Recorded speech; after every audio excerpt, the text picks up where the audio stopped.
de la tranquillité de l'âme. Livre 1. En procédant à une enquête minutieuse, j'ai découvert en moi-même, mon cher Sénèque, certains défauts exposés au grand jour que je pouvais toucher du doigt, d'autres cachés en de profonds replis, d'autres encore qui ne sont pas permanents, mais qui se manifestent de temps en temps. Et ceux-là sont à mes yeux les plus désagréables. Ils ressemblent aux ennemis qui rôdent autour de nous en attendant l'occasion de nous sauter dessus. Avec eux, on ne sait jamais s'il faut rester sur le pied de guerre ou déposer les armes. Cependant, le tas dans lequel je me surprends le plus souvent, pourquoi en effet ne te parlerai-je pas aussi franchement qu'à un médecin? C'est de ne pas être tout à fait libéré de mes craintes et de mes aversions passées, sans pour autant retomber sous leur joug.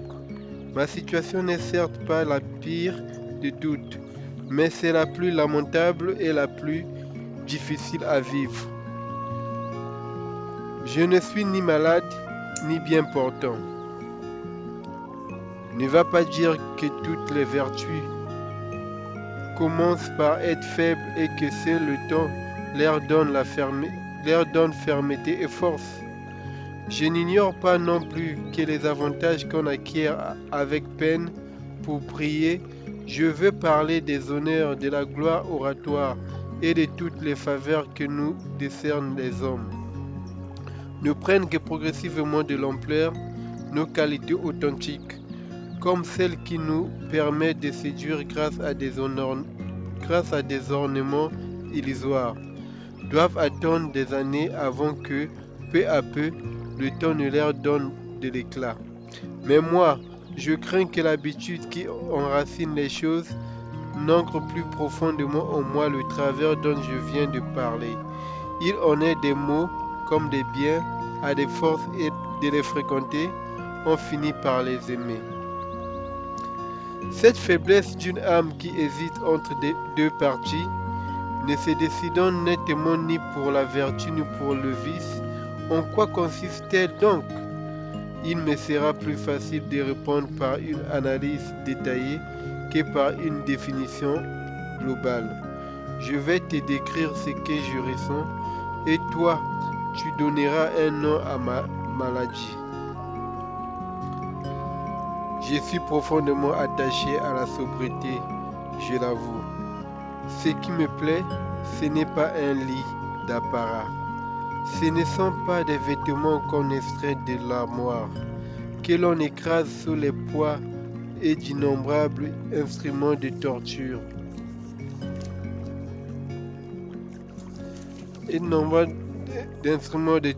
Qui les font resplendir à toute force, mais un costume familier et bon marché, dont l'entretien et le port ne me causent aucun souci.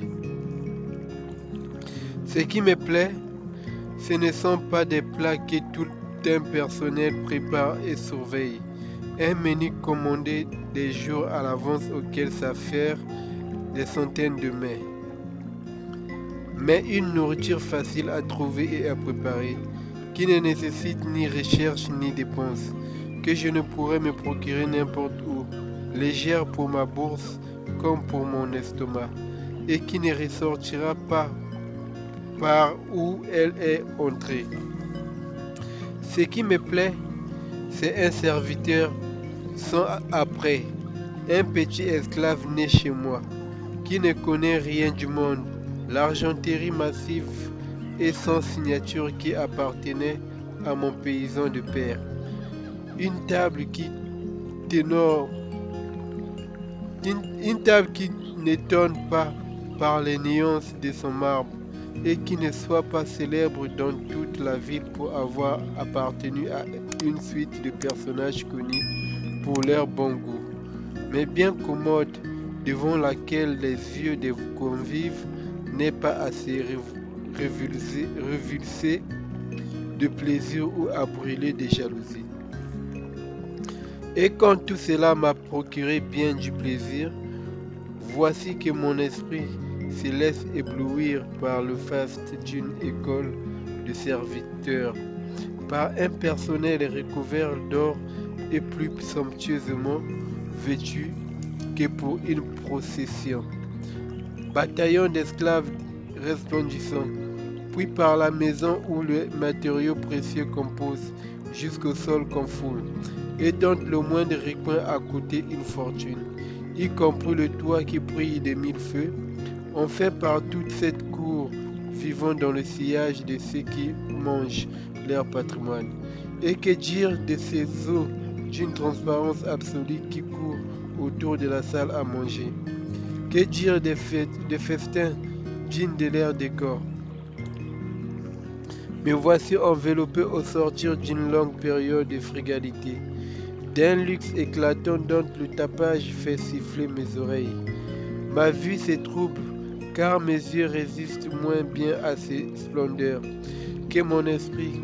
Je quitte donc les lieux, non pas pire, mais attristé, et je regagne mon pauvre univers, la tête moins haute, atteinte d'une secrète morsure, me demandant si au fond cette manière de vivre n'est pas la meilleure. Rien dans tout cela ne me transforme, rien ne me laisse indifférent non plus. Je décide de suivre nos vigoureux préceptes en me mêlant à la vie publique. Je décide de briguer les honneurs et les faisceaux. Non certes que la pourpre et les verges me séduisent, mais pour servir plus efficacement mes amis, mes proches, tous mes concitoyens, enfin l'humanité tout entière. Tout feu, tout flamme, mais sans expérience, je suis les pas des Zénons, des Cléontes, des Chrysippes, dont aucun, il est vrai, n'a pris part aux affaires publiques, mais qui tous en recommandèrent la pratique. Mais mon âme, qui n'a pas l'habitude des heures, reçoit-elle un coup et suit-elle une humiliation, comme il est fréquent dans toute vie humaine?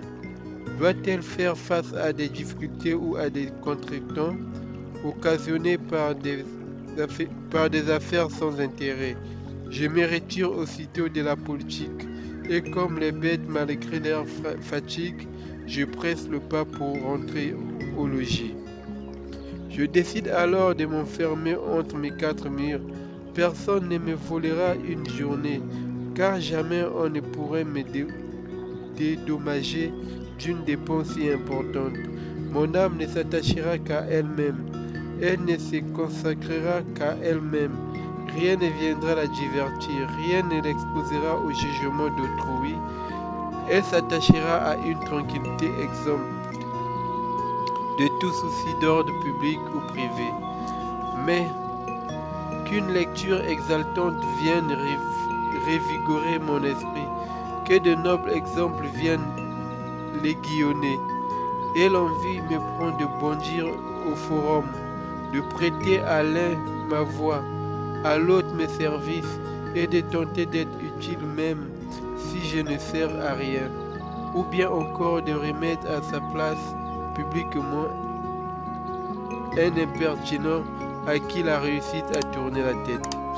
En littérature, je suis d'avis, ma foi, qu'il faut s'attacher aux idées elles-mêmes et ne prendre la parole que pour les exprimer. La forme doit être soumise au fond, de telle façon que la pensée, quelque chemin qu'elle prenne, soit suivie sans effort par le style. À quoi bon composer des œuvres éternelles? Pourquoi t'inquiéter aujourd'hui de la postérité et de ton nom? Tu es né pour mourir. Les funérailles silencieuses créent moins d'embarras. Écris donc pour occuper le temps, pour ton propre usage et non pour la gloriole. Écris d'une plume sans prétention. Il y a moins d'efforts à fournir quand on travaille au jour le jour. Mais quand mon esprit s'est envolé sur les hauteurs de grandes idées, tout change. Je polis mon style, brûle de donner à la forme la même élévation qu'au sentiment. Je vais donner à mes phrases autant de noblesse qu'à ma pensée. Et voilà qu'oubliant les principes d'un goût plus simple, je me laisse emporter sur les sommets. Et ce n'est plus moi qui parle par ma bouche. Pour ne pas prolonger cette énumération, je dirais que dans tous les domaines me poursuit cette faiblesse qui entrave mes bonnes intentions. À mes pieds s'ouvre un précipice où je crains de me laisser glisser peu à peu, à moins que je ne reste ce qui serait plus inquiétant, éternellement suspendu dans le vide, prêt à tomber. Et je me demande si par hasard mon cas n'est pas plus grave que je ne le crois. Nous posons un regard bienveillant sur tout ce qui nous concerne, et la complaisance fait toujours obstacle au jugement. Beaucoup d'hommes, à mon avis, auraient pu accéder à la sagesse s'ils n'avaient pas pensé y être déjà parvenus, s'ils ne s'étaient pas cachés à eux-mêmes certains défauts et n'étaient pas passés sur d'autres les yeux fermés. Il ne faut surtout pas croire, en effet, que les flatteries dont nous nous caressons nous-mêmes soient moins funestes que celles qui nous viennent d'autrui, qui osent s'avouer la vérité, qui donc, placé au milieu d'un troupeau d'adulateurs et de turiféraires, ne sait pas adresser à lui-même un éloge plus vibrant encore que tous les autres. C'est pourquoi je t'en prie, si tu as un remède pour mettre fin à les résolutions qui m'affectent, juge-moi digne de voir ma tranquillité. Il n'y a pas de danger dans ces fluctuations de l'âme et elles n'entraînent aucun bouleversement. Je le sais, pour te donner une idée exacte de ce dont je me plais. J'userai de cette comparaison. Ce n'est pas la tempête qui me tourmente, mais le mal de mer. Délivre-moi donc de ces mâles, quel qu'il soit, et viens en aide à un pauvre homme qui, arrivé en vue de la côte, se sent encore mal. Livre 2. Ma foi, mon cher Sérénus, je me demande moi-même depuis longtemps, en mon fort intérieur, à quoi je pourrais bien comparer un tel état d'esprit. Le cas qui, à mes yeux, s'en rapproche le plus est celui des personnes qui, relevant d'une longue et grave maladie, ressentent encore parfois des frisons et de légers malaises. Bien que définitivement tirées d'affaire, elles sont pourtant toujours agitées à l'idée de voir les symptômes de leur mal réapparaître. Se font tâter le pouls, malgré leur parfait état de santé, par le médecin et prennent la moindre bouffée de chaleur pour de la fièvre. Ces gens-là, Sérénus, ne sont pas mal en point, mais mal réhabitués à la santé. Ainsi voit-on encore un frémissement onduler la surface de la mer, redevenu calme quand la tempête est tombée. Ainsi n'avons-nous plus besoin des pénibles exercices qui pour nous appartiennent déjà au passé. Tu n'as pas plus ni à t'opposer à toi-même, ni à t'emporter contre toi-même, ni à te harceler toi-même. Te voici parvenu à la dernière étape. Tu dois avoir confiance en toi et croire que tu suis la bonne route, sans jamais te laisser détourner par les traces des nombreux voyageurs égarés, qui vont se perdre dans toutes les directions. Certains se fourvoyant même à 2 pas de la route. D'ailleurs, l'état auquel tu aspires est noble, sublime, proche de celui des dieux. L'absence de troubles, c'est stabilité de l'âme que les Grecs nomment Etumia, et à laquelle Démocrite a consacré un remarquable ouvrage. Je l'appelle moi tranquillité. Il est en effet inutile de reprendre le mot grec en le faisant passer dans notre langue. C'est l'idée même qu'il faut désigner au moyen d'un terme qui est la signification du mot grec et non la forme. Nous devons donc chercher comment l'âme peut suivre un cours toujours égal et prospère en travaillant à son propre bien. Heureuse de contempler ce qu'elle possède sans jamais interrompre cette joie, mais en restant au contraire dans un état de calme permanent où ni l'exaltation ni la dépression n'ont de place. Voilà ce que sera la tranquillité. Comment peut-on y parvenir? Nous tenterons de donner à cette question une réponse valable pour tous. Toi, tu prendras du remède universel la dose qui te conviendra. Il faut en attendant exposer le mal au grand jour, dans toute son étendue. Chacun y reconnaîtra son propre cas.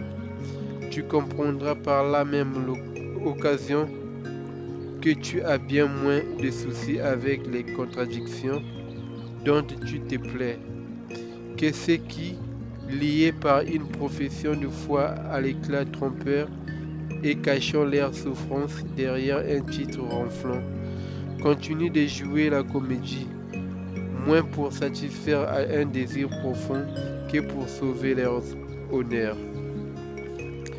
Tous sont en proie à la même maladie. Ceux qui, victimes de leur inconstance, sont sujets au dégoût et à de perpétuels changements d'humeur.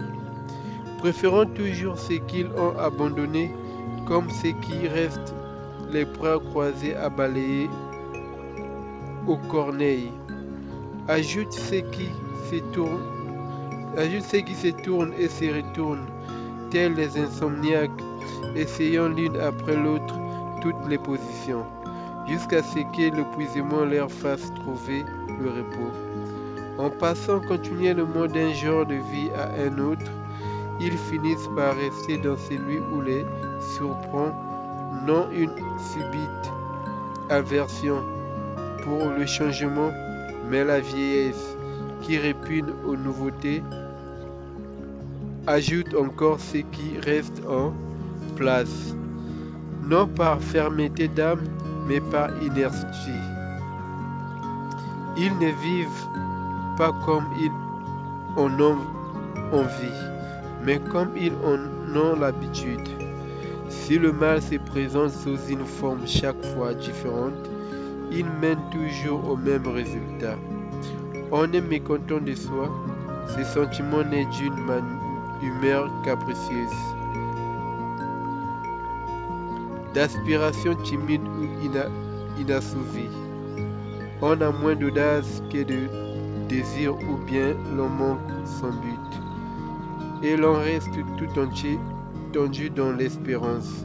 C'est alors une instabilité, une agitation de tous les instants. Sort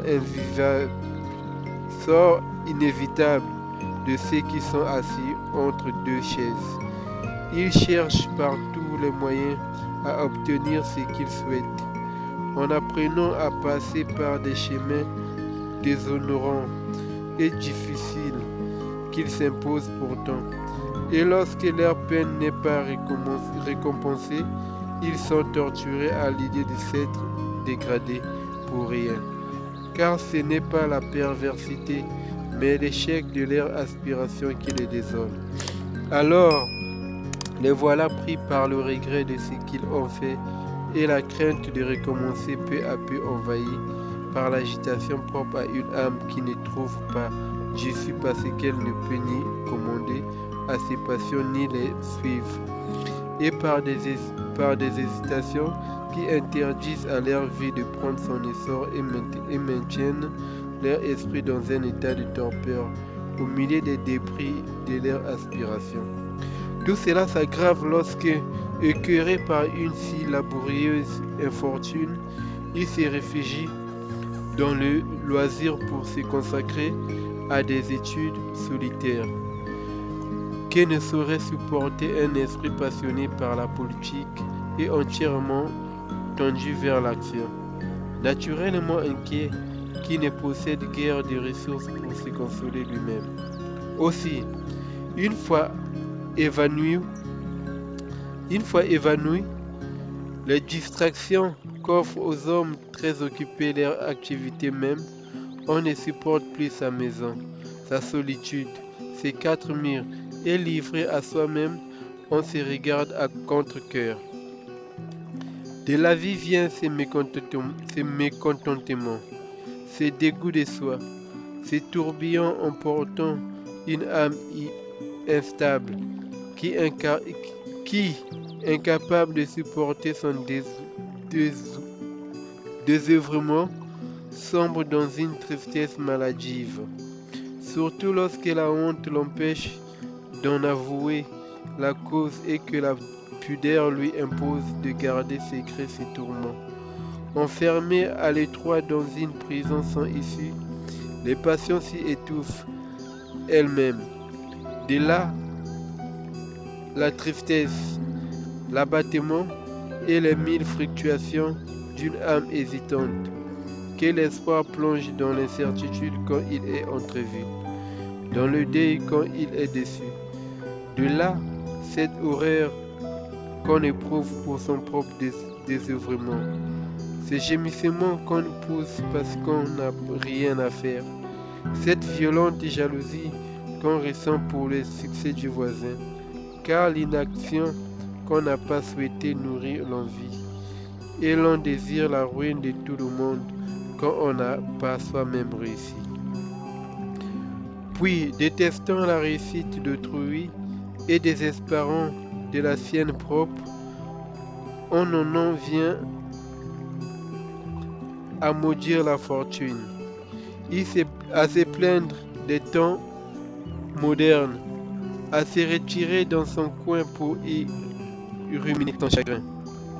Las et dégoûté qu'on est de soi-même, l'âme humaine est en effet active et portée au mouvement. Toute occasion de sortir de soi et de s'en détourner lui est agréable. Et plus encore chez les hommes au caractère le plus bas, qui adorent s'user aux occupations extérieures. Certains ulcères recherchent la main qui leur fera du mal, et jouissent à son contact. Le galeux aime qu'on irrite ses désirs. En les grattant, je dirais la même chose de ces âmes sur lesquelles les passions ont bourgeonné, comme des ulcères malins, et qui trouvent plaisir dans la souffrance et les tourments. Il existe aussi des jouissances corporelles qui s'accompagnent d'une certaine douleur. Ainsi, lorsqu'on se tourne et se retourne pour s'allonger sur le côté qui n'est pas encore fatigué, en changeant sans cesse de position, c'est le cas d'Achille chez Homère, qui tantôt sur le ventre, tantôt sur le dos, essaie toutes les positions l'une après l'autre. Or, c'est le propre des malades de ne rien supporter longtemps et d'user du changement comme un remède. Voilà pourquoi on entreprend ces pérégrinations sans but. Pourquoi l'on part à l'aventure le long des côtes? Pourquoi, poussé par l'instabilité toujours ennemie de l'état présent, on va essayer tantôt la mer, tantôt la terre? Allez, on part pour la compagnie. Mais on est bientôt dégoûté de ces raffinements. Allons voir des pays sauvages, en route pour les forêts du Brutium et de la Lucanie. Mais au milieu du désert, on recherche un endroit charmant, qui soulage les yeux délicats, trop longtemps blessés par l'âpreté de ces broussailles. Allons à Tarente, voir son fameux port, profiter de ces hivers si doux, visiter sa région dont la richesse suffirait encore à sa population d'autrefois. Et puis non, remontons à Rome. Voilà trop longtemps que mes oreilles sont privées des applaudissements et du vacarme du cirque. J'ai envie de son humain. Un voyage succède à un autre. Un spectacle fait place à un spectacle, comme le dit Lucrèce. Ainsi chacun s'enfuit toujours. Mais à quoi bon si l'on n'échappe pas à soi? On s'essuie soi-même et jamais cette pesante compagnie ne lâche nos talons. C'est pourquoi nous devons savoir que le mal dont nous souffrons ne vient pas des milieux, mais de nous-mêmes. Nous sommes trop faibles pour rien endurer. Peine, plaisir, nous-mêmes ou n'importe quoi d'autre. Tout nous devient insupportable au bout d'un instant. Cette infirmité pousse certains hommes à se donner la mort. En changeant perpétuellement d'avis, ils ne font que tourner en rond et ne laissent aucune place à la nouveauté. Ils prennent alors en dégoût la vie et l'univers lui-même. Et le luxe frélaté de leur existence ne leur inspire plus que ces cris. Encore la même chose, à quand la fin? Livre 3. Tu veux connaître le remède que je préconise contre ces dégoûts? Le mieux serait, selon Athénodore, de se plonger dans l'activité en participant aux affaires publiques et en remplissant des obligations sociales. Certains passent leur journée au soleil à faire des exercices physiques et à prendre soin de leur corps. Et certes, il n'y a rien de plus utile pour un athlète que de développer sa force de ses muscles. Que de développer la force de ses muscles, auxquels il consacre toute son existence.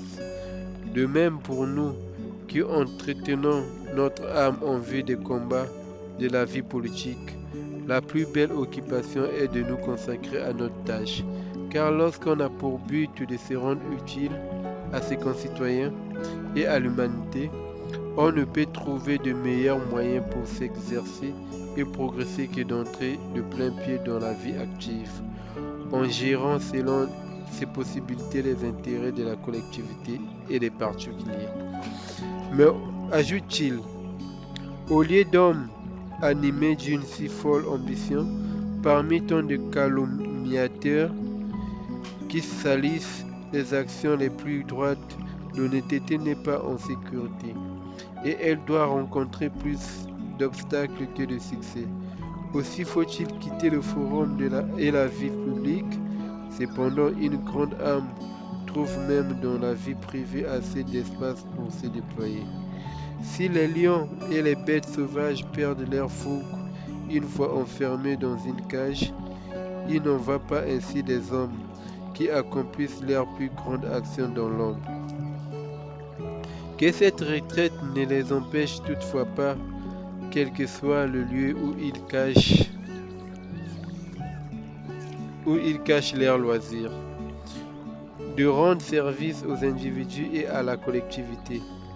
Par leur intelligence, leur voix, leurs conseils, on peut servir l'État autrement qu'en soutenant des candidats, en défendant des accusés ou en se prononçant pour la paix ou pour la guerre. Encourager la jeunesse inspirant aux âmes la vertu. En ces temps où l'on entend si peu de salutaires préceptes, saisir et ramener en arrière les malheureux, engager tête baissée dans la course au luxe et à l'argent. Il ne put-on rien faire d'autre, retarder au moins leur perte, c'est s'occuper en privé du bien public, lequel rend les plus grands services du prêteur urbain ou pérégrin, qui proclame au parti la formule composée par son assesseur, ou du sage qui proclame ce que sont la justice, le sens du devoir, l'endurance, le courage, le mépris de la mort, la compréhension du divin, enfin le prix plus que modique de ses biens qu'ait une conscience en paix. Donc, quand on consacre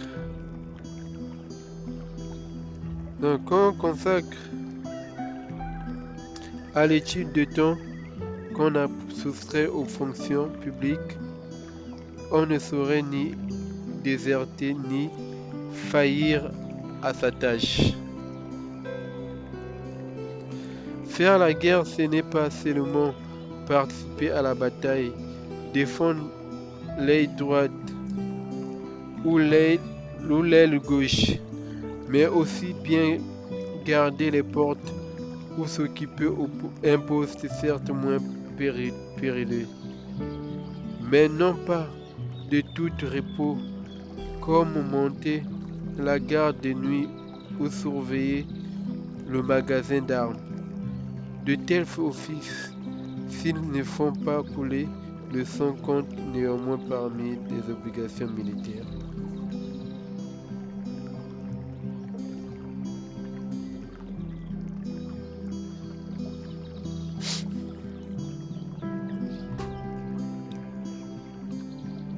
En te retirant dans l'étude, tu échapperas à toute forme de dégoût pour l'existence. Tu ne souhaiteras plus voir arriver la nuit parce que tu es écœuré du jour. Tu ne seras plus pesant pour toi-même ni inutile aux autres.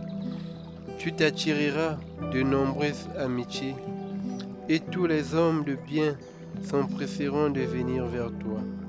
Car jamais, si obscure soit-elle, la vertu ne demeure cachée. Elle donne toujours des signes de sa présence, et quiconque en sera digne saura la dépister. En effet, si nous ne fréquentons plus personne et renonçons au commerce du genre humain pour vivre repliés sur nous-mêmes, cette solitude dénuée de tout centre d'intérêt s'accompagnera d'un complet désœuvrement. Nous nous mettrons à construire ici pour démolir là, à faire reculer la mer, à détourner les cours d'eau malgré un terrain difficile, à gaspiller le temps que la nature nous a imparti. Certains d'entre nous en sont économes, d'autres prodiguent, les uns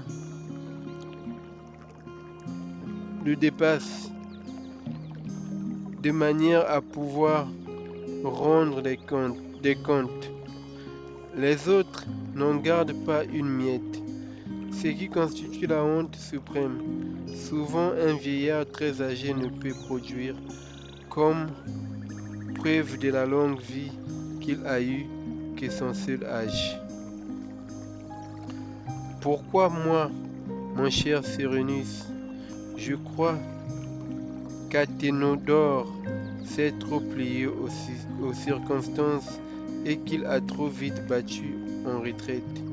Je ne nierai pas qu'il faille parfois se replier, mais en reculant pas à pas, en sauvant les étendards et son honneur de soldat. On est plus respecté et mieux traité par l'ennemi quand on se rend à lui les armes à la main. Voici comment, d'après moi, doit procéder l'homme vertueux ou celui qui aspire à le devenir. Si la fortune est la plus forte et lui retire les moyens d'agir, il ne doit pas aussitôt tourner le dos et fuir pour chercher un abri, comme s'il n'existait qu'un seul lieu où nous puissions échapper au coup du sort. Il doit seulement ralentir son activité et choisir judicieusement un domaine où il puisse se rendre utile à l'État. Le métier des armes lui est-il interdit? Qu'il brigue les honneurs? Lui faut-il vivre en simple particulier? Qu'il se mette à plaider? Le silence lui est-il imposé? Qu'il assiste ses concitoyens par sa présence muette au procès? Est-il même dangereux pour lui de paraître au forum qu'en privé, au spectacle, dans les dîners, il se montre bon compagnon, ami fidèle, convive plein de tact. A-t-il perdu ses fonctions de citoyen, qu'il remplisse ses fonctions d'homme? Aussi l'élévation de notre âme nous a-t-elle permis de ne pas rester enfermés dans les remparts d'une ville unique, mais d'avoir commerce avec le monde entier et de proclamer que l'univers est notre patrie, afin d'offrir à la vertu un champ d'action plus vaste. T'interdit-on l'accès du tribunal? T'exclut-on des rostres et des comices? Retourne-toi et regarde toutes ces immenses contrées, tous ces peuples qui s'étendent à perte de vue. On peut bien t'interdire une partie du monde, celle qui ne te reste sera toujours plus grande. Mais attention, tout le mal ne vient pas de toi. Mais attention, tout le mal ne vient-il pas de toi? Tu ne veux pas d'autre place au gouvernement que celle de consul, de prytane, de sérix ou de suffète? Eh bien, tu ne voudras peut-être faire la guerre qu'en qualité de général ou de tribun, même si d'autres combattent au front et que le sort est placé en troisième ligne. Combat depuis ces postes par ta voix, par tes encouragements, par ton moral exemplaire. Même avec les mains tranchées, on peut encore trouver un rôle à jouer au combat en restant debout et en aidant les autres de ses cris. Agis de même si la fortune t'a exclu des premiers rôles de la vie publique. Reste debout malgré tout et apporte l'aide de tes cris. Et si l'on t'étouffe, reste encore debout et apporte l'aide de ton silence. Jamais un bon citoyen ne se dépense en vain. On l'entend, on le voit. Sa physionomie, ses mouvements de tête, sa muette persévérance, sa démarche même sont utiles. Certaines médecines n'ont pas besoin d'être goûtées ou touchées pour être efficaces. Leur odeur suffit. Ainsi la vertu répond elle-même depuis une lointaine cachette, son bienfaisant parfum. Qu'elle se déploie et dispose d'une entière liberté, qu'elle ait un droit de sortie limité et soit contrainte de replier ses voiles, qu'elle soit réduite à l'inaction et au silence et enfermée dans une étroite prison, ou qu'elle ait le champ libre. Bref, quelle que soit sa situation, elles seront utiles. Et quoi? Tu trouves utile l'exemple donné par un repos dédié au bien? Ainsi, l'attitude la meilleure et de loin consiste à mêler loisirs et affaires. Chaque fois que nous serons empêchés de consacrer tout notre temps à l'activité, tu fais l'obstacle fortuit ou des circonstances politiques. Il n'existe pas de barreau assez épais pour s'opposer au passage d'une action vertueuse. Peux-tu trouver cité plus misérable qu'Athènes lorsqu'elle était livrée à la cruauté des 30 tyrans? 1300 citoyens, les meilleurs de la ville, avaient été tués par eux, sans pour autant assouvir leur folie meurtrière qui ne faisait que s'exacerber elle-même. Dans une cité où se trouvait l'aéropage le plus vénérable des tribunaux, où se trouvait non seulement un sénat mais aussi un peuple qui constituait un autre sénat, se réunissait chaque jour un sinistre collège de bourreaux et une funeste curie auguste aux yeux des seuls tyrans. Cette cité pouvait-elle connaître le repos alors qu'elle avait autant de tyrans qu'un tyran a de garde du corps? Les citoyens ne pouvaient pas même entrevoir l'espoir de recouvrer la liberté. Ils ne voyaient aucun remède contre des maux d'une telle violence. Où la misérable cité eût-elle trouvé autant d'Harmodios? Socrate cependant était partout dans la ville. Il consolait les sénateurs éplorés, redonnait du courage à ceux qui désespéraient du sort de la République, reprochait aux riches qui tremblaient à cause de leur fortune de se repentir si tardivement d'une cupidité mortellement dangereuse, et offrait en tout lieu à ceux qui voulaient l'imiter l'exemple admirable d'un homme qui avançait librement au milieu de 30 tyrans. Cet homme-là, pourtant, Athènes elle-même le fit mourir en prison. Celui qui avait impunément bravé toute une troupe de tyrans devint, par sa liberté, insupportable à la liberté. Tu peux voir par là que, même dans une république en ruine, le sage trouve l'occasion de se montrer au grand jour, et que dans une république florissante et heureuse règne la cruauté, la jalousie et mille autres vices apparemment inoffensifs. Donc, selon la situation politique, selon la marge que nous laissera la fortune, nous prendrons notre envol ou nous nous replierons sur nous-mêmes. Mais en tout cas, nous bougerons au lieu de rester prisonniers d'une peur paralysante. Je dirais même plus, celui-là sera un homme digne de ce nom, qui sous la menace de dangers omniprésents, assourdi par le bruit des armes et des chaînes qui l'entourent, n'ira pas plus fracasser sa vertu contre des écueils qu'elle a cachés de tous les regards, car on ne se garde pas sain et sauf en s'ensevelissant. Autant qu'il me souvienne, c'est Curius Dentatus qui disait préférer être mort plutôt que vivre mort. Le comble du malheur est de se retrancher du nombre de vivants avant de mourir.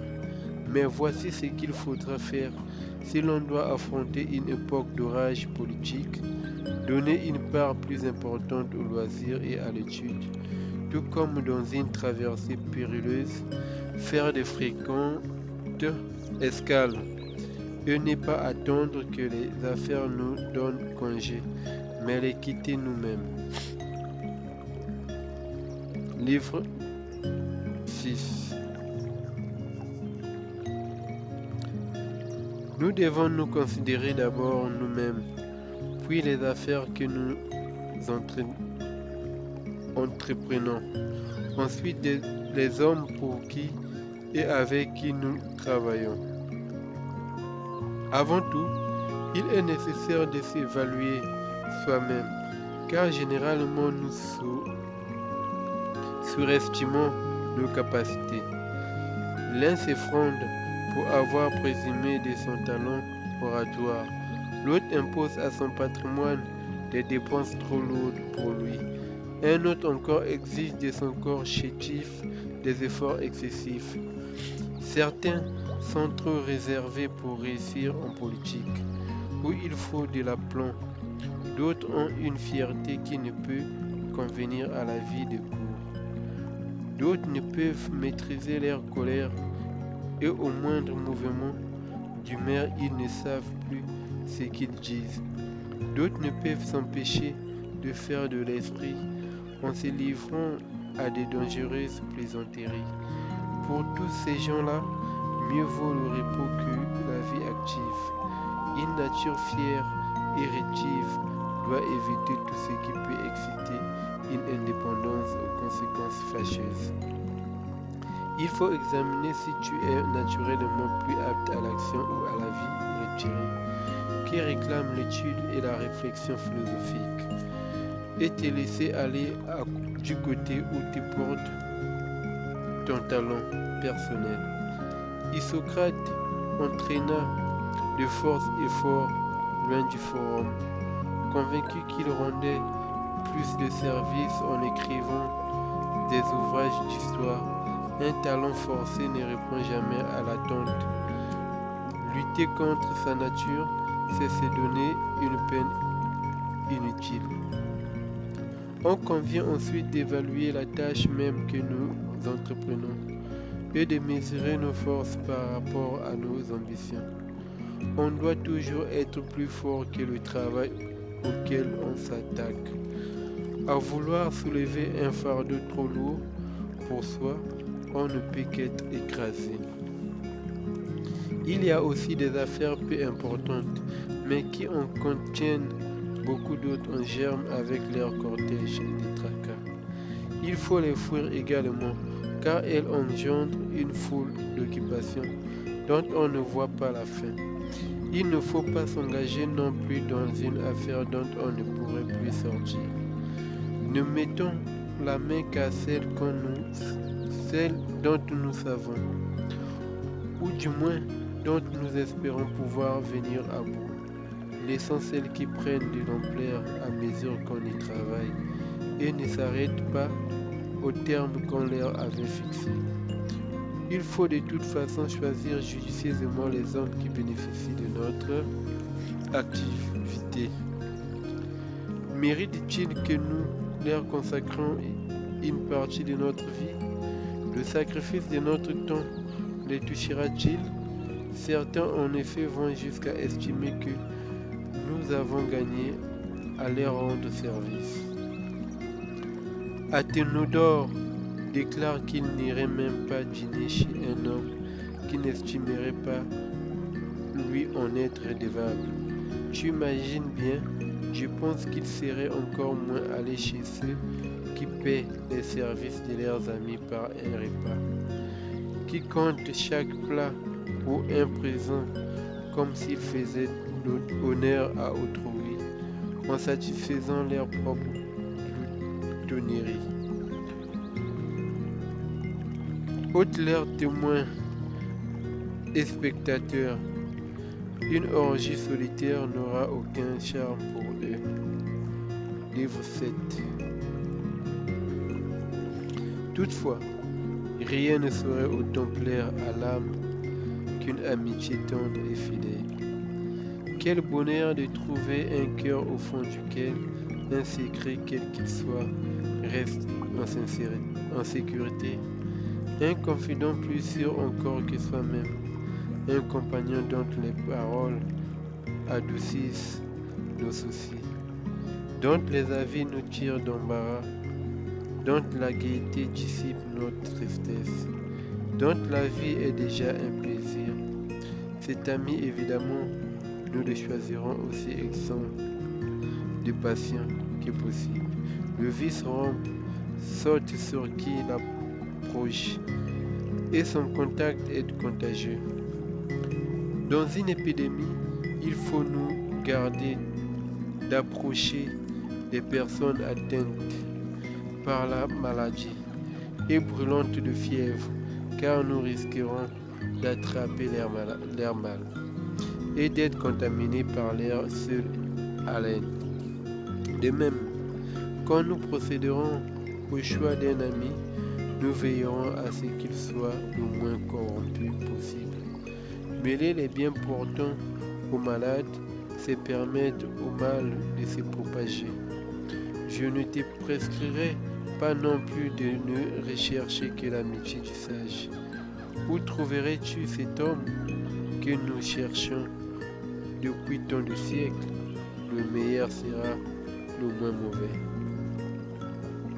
À peine aurais-tu plus de chance si tu voulais élire un ami vertueux parmi les Platons, les Xénophons et toute la nichée des rejetants de Socrate, et pas davantage si tu pouvais retourner au siècle de Caton, qui produisit tant d'hommes dignes d'être les contemporains de Caton, mais aussi bien des scélérats qui commirent les crimes les plus odieux de tous les temps. Caton, pour être reconnu à sa juste valeur, avait besoin de ces deux groupes.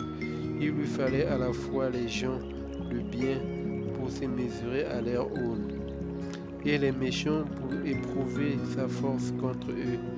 Mais aujourd'hui que les hommes vertueux sont si rares, il faut être moins difficile dans son choix. On évitera principalement les moroses qui gémissent à tout propos et dont le seul plaisir est de se plaindre, même s'il a pour lui sa fidélité et son dévouement. Un compagnon d'humeur inquiète et chagrine, c'est l'ennemi de notre tranquillité. Livre 8. Passons maintenant à la fortune, principale source de misère humaine, car si l'on compare tous les autres maux qui nous prennent à la gorge, deuil, maladie, crainte, regret, souffrance et peine, à ce que nous cause notre argent, la balance penchera nettement de ce côté-là. Et représentons-nous donc combien la douleur de ne pas posséder est plus légère que celle de perdre. Et nous comprendrons que la pauvreté a d'autant moins de tourments à redouter qu'elle a moins de biens à se faire voler. Tu te trompes en effet si tu crois que les riches supportent plus sereinement les pertes. La douleur provoquée par une blessure est la même pour tous les corps, du plus grand au plus petit. Bidon dit avec esprit qu'il est tout aussi désagréable à un chauve qu'à un homme chevelu de se faire arracher les cheveux. Eh bien, il en va de même pour le riche et le pauvre. Leur tourment est égal, car l'un comme l'autre fait corps avec son argent et souffre si on le lui arrache. D'ailleurs, il est plus tolérable, comme je l'ai déjà dit, et plus aisé de ne pas acquérir que d'être possédé. C'est pourquoi tu pourras constater plus de gaieté chez les gens que la fortune n'a jamais daigné regarder que chez ceux qu'elle a abandonnés. C'est ce qu'avait bien vu Diogène, ce grand sage qui s'arrangea pour qu'on ne pût rien lui enlever. Appelle cet état pauvreté, dénuement, indigence, bref, donne à la sécurité le nom dégradant que tu voudras. Je ne jugerai que Diogène n'est pas heureux le jour où tu me trouveras un autre monde qui ne puisse être dépouillé de rien. Où je me trompe, où c'est être roi que de vivre parmi les rapaces, les fripons, les brigands, les voleurs d'esclaves, sans avoir rien à craindre de leur part. Si l'on doute de la félicité de Diogène, on peut tout aussi bien douter de la condition des dieux immortels. Ne sont-ils pas malheureux de n'avoir ni propriété, ni jardin, ni champs mis en valeur par des fermiers, ni gros intérêts financiers sur la place? N'est-il pas honteux de se laisser hypnotiser par l'argent? Lève donc les yeux vers la voûte céleste. Tu verras les dieux nus, donnant tout et ne possédant rien. Selon toi, est-il pauvre ou semblable au Dieu, l'homme qui se dépouille de tous les biens soumis au hasard? Juges-tu plus heureux de Métrus, l'affranchi de Pompée, qui ne rougit pas d'avoir une fortune supérieure à celle de son maître? Il faisait chaque jour recenser ses esclaves comme un général ses soldats, alors que depuis longtemps il aurait dû se contenter pour toute richesse de 2 hommes de peine et d'une chambre où il eut un peu de place. Diogène, lui, avait un seul esclave qui s'échappa quand on vint lui indiquer où il se cachait. Il ne vit pas l'intérêt d'aller le chercher. Quelle honte si Diogène ne pouvait se passer de Manès, qui lui se passe très bien de Diogène. À mon sens, il disait ceci: occupe-toi de notre fortune. Chez Diogène, il n'y a plus rien à toi.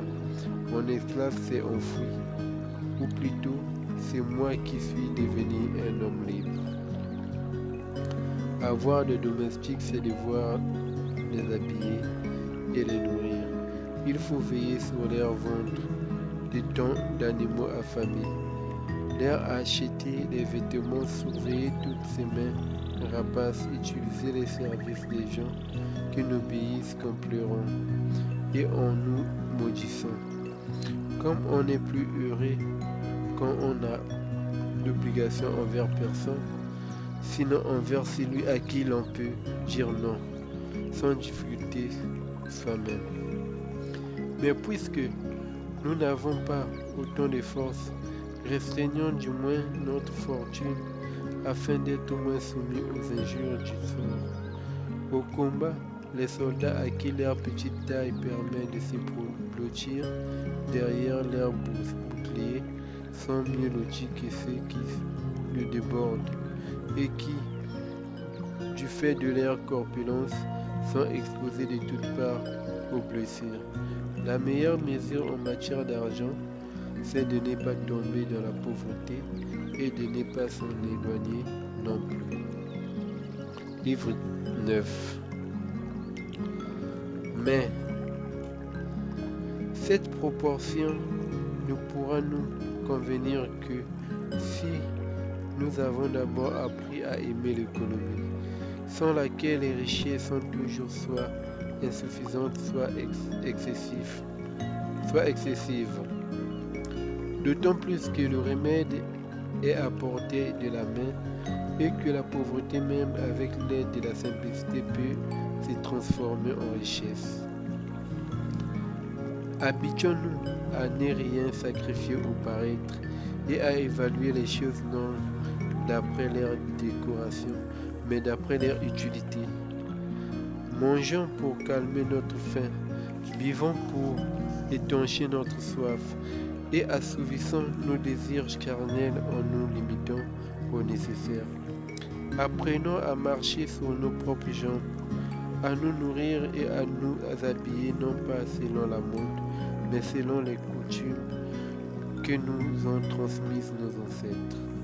Apprenons à mieux nous maîtriser, à réfréner notre amour du luxe, à modérer notre orgueil, à juguler nos colères, à regarder la pauvreté d'un œil serein, à vivre dans la simplicité, même si beaucoup doivent trouver scandaleux de satisfaire à si peu de frais ses besoins naturels, de tenir sous le joug les espoirs effrénés d'une âme toujours tendue vers le futur et de travailler à ne pas demander la richesse au sort mais à nous-mêmes. Face aux manifestations si variées et si injustes du hasard, on ne pourra jamais assez se prémunir pour ne pas avoir à affronter, quand on déploie sur mer un cortège de vin, de vaisseaux, de nombreuses tempêtes. Il faut se mettre à l'étroit pour que les traits frappent dans le vide. C'est ainsi que parfois l'exil et les malheurs deviennent salutaires, et que de légers ennuis en guérissent de plus graves. Lorsqu'une âme refuse d'écouter les bons conseils et de prendre des médecines douces, n'est-ce pas prendre soin d'elle que de lui faire connaître la pauvreté, l'humiliation, la ruine, un mal en combat un autre? Habituons-nous donc à prendre nos repas sans témoin, à n'employer qu'un petit nombre d'esclaves, à ne porter de vêtements que conformes à leur usage et à habiter un espace restreint. Ce n'est pas seulement dans les courses de chars pour les jeux du cirque, mais aussi dans la carrière de notre vie qu'il faut savoir raser la borne. Dans le domaine littéraire aussi, les dépenses certes les plus nobles qu'on puisse faire ne sont raisonnables qu'autant qu'elles gardent la mesure. À quoi bon posséder une quantité innombrable de livres et de bibliothèques dont on arrive à peine à lire les titres au cours de toute une vie? Cette profusion écrase celui qui veut apprendre au lieu de l'instruire. Il vaut bien mieux s'attacher à un petit nombre d'auteurs que vagabonder sans cesse de l'un à l'autre. Il y avait à Alexandrie 40 000 volumes qui furent détruits dans un incendie. Qu'un autre fasse l'éloge de ces superbes témoignages de la bénéficence royale, comme l'a fait d'ailleurs Tite Livre, en affirmant que c'était là une œuvre remarquable qu'on devait au bon goût et à la sollicitude des rois. Je n'y vois ni bon goût ni sollicitude, mais luxe prenons la littérature pour prétexte. Et je ne devrais même pas parler de littérature dans ce cas, puisque ce n'était pas pour favoriser les études littéraires, mais pour éblouir les visiteurs qu'il avait constitué cette collection. Il en est de même pour bien des gens dépourvus des connaissances les plus élémentaires. Leurs livres ne sont pas des instruments de travail, mais des ornements pour leur salle à manger. Achetons donc des livres en quantité suffisante, mais jamais pour la montre. Pourtant, me diras-tu, il vaut mieux gaspiller ainsi son argent qu'en vase de Corinthe et en tableau. L'excès est blâmable. Pour quelle raison excuser un homme qui chasse avidement les rayonnages du tuya et du voir, qui part à la conquête des œuvres complètes d'auteurs inconnus ou sans valeur, et qui parmi ces milliers de volumes reste là à bailler sans plaisir essentiel consistant à contempler la tranche et le titre de ces volumes. Chez les gens fort paresseux, tu verras donc la collection complète des orateurs et des historiens sur des étagères qui montent jusqu'au plafond. Aujourd'hui, en effet, un même titre que les bains et les termes, une brillante bibliothèque fait partie de l'ornement indispensable d'une maison. Je trouverais cela parfaitement excusable si l'on péchait par excès de zèle pour l'étude. En réalité, ces œuvres sacrées des plus grands génies qu'on range avec le portrait de leur auteur, on ne les acquiert que pour les montrer et en décorer ses murs. Livre 10. Mais te voilà tombé dans une situation difficile, sans que tu saches pourquoi. Ta vie publique ou privée est brisée par la fortune, qui t'a passé au cou un lacet impossible à dénouer ou à rompre. Songe aux esclaves qui portent des entraves. Ils ont d'abord beaucoup de mal à supporter ce poids et ces chaînes attachées à leurs pieds. Ensuite, quand leur révolte tombée, ils se sont résignés. Ils apprennent à endurer leur sort avec courage. Du fait de la nécessité, avec aisance du fait de l'habitude. Tu trouveras dans n'importe quel genre de vie des divertissements, des douceurs, des plaisirs, si tu acceptes de juger tes mots légers au lieu d'en faire des supplices. Le plus grand service que nous ait rendu la nature, c'est, sachant à quelle misère nous étions destinés dès notre naissance, d'avoir inventé pour les adoucir l'habitude qui nous familiarise vite avec les mots les plus pénibles.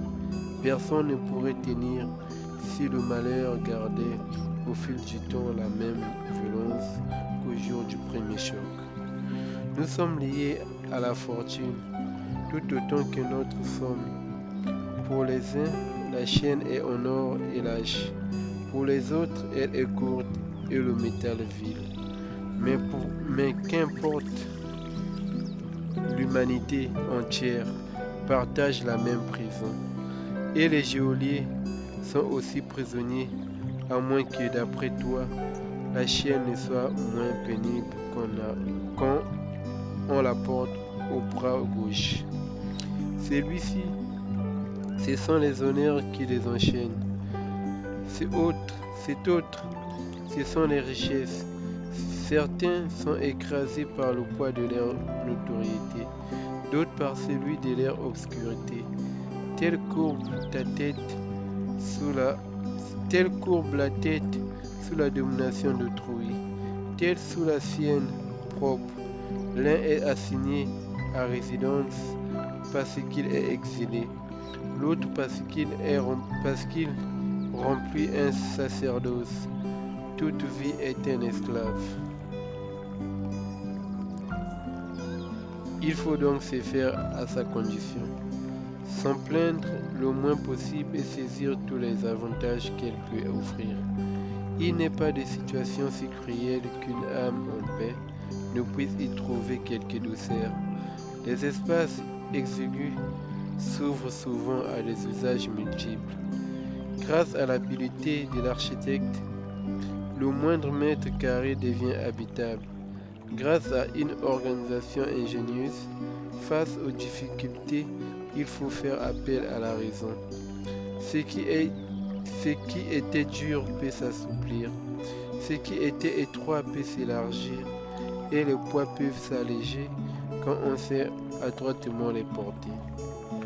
En outre, il ne faut pas ouvrir un large champ à nos désirs, imposant-leur de rester à proximité, puisque aussi bien ils ne sauraient se laisser enfermer totalement. Renonçons à ce qui est impossible ou ne peut être difficilement se réaliser.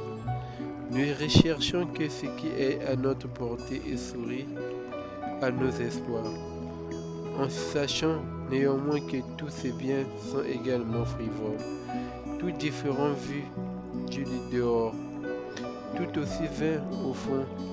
N'envions pas les belles situations là où nous croyons voir un sommet, il n'y a qu'un précipice. Inversement, ceux qu'un sort indique à placer dans cette position périlleuse seront plus en sécurité s'ils atténuent la superbe attachée à une situation superbe en elle-même et ramènent leur fortune au plus près possible du niveau de la plaine. Bien des hommes sans doute restent par nécessité sur leur cime, car ils ne pourraient en descendre sans tomber, qu'ils attestent du moins que leur plus lourd fardeau est précisément de devoir peser malgré eux sur autrui, et que s'ils se trouvent sur les hauteurs, c'est parce qu'ils y sont cloués. Que leur justice, leur douceur, leur humanité, leur bienveillance, générosité, leur ménage pour l'heureux jour où ils tomberont de nouveau à puits.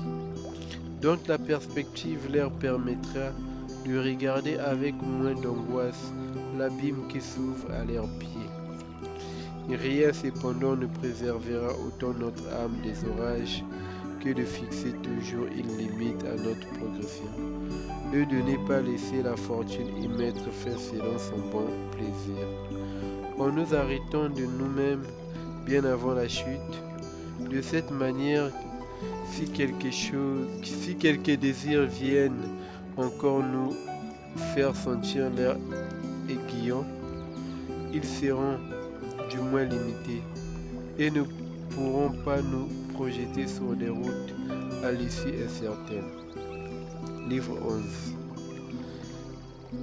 C'est aux esprits imparfaits, médiocres et en mauvaise santé que s'adressent ces propos et non aux sages.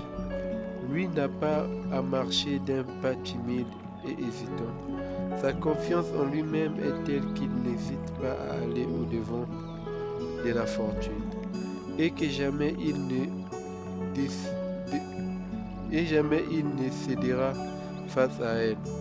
Il n'a pas lieu de la craindre, puisque non seulement ses esclaves, ses propriétés, ses charges honorifiques, mais aussi son propre corps, ses yeux, ses mains, tout ce qui rend la vie précieuse, en fait sa personne même, font pour lui partie des biens éphémères. Et puisqu'il vit comme s'il n'était que prêté à lui-même, disposé à se restituer sans amertume au moment où on les lui demandera, mais s'il sait qu'il ne s'appartient pas, il ne se regarde pas pour autant comme un être sans valeur.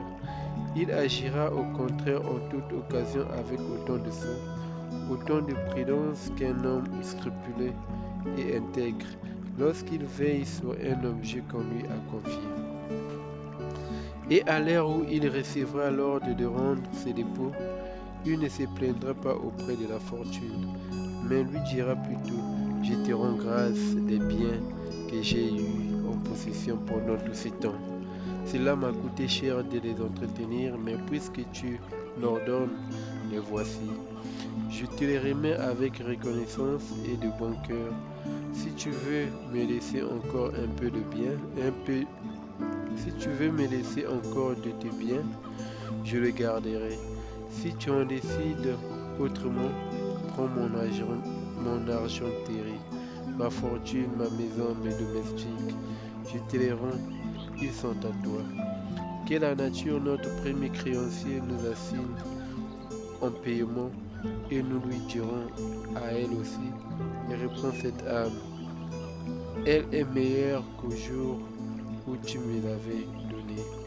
Je ne cherche pas de faux fouillons, je ne biaise pas, je tiens à ta disposition de mon plein gré ce que j'avais reçu de toi, sans en avoir conscience.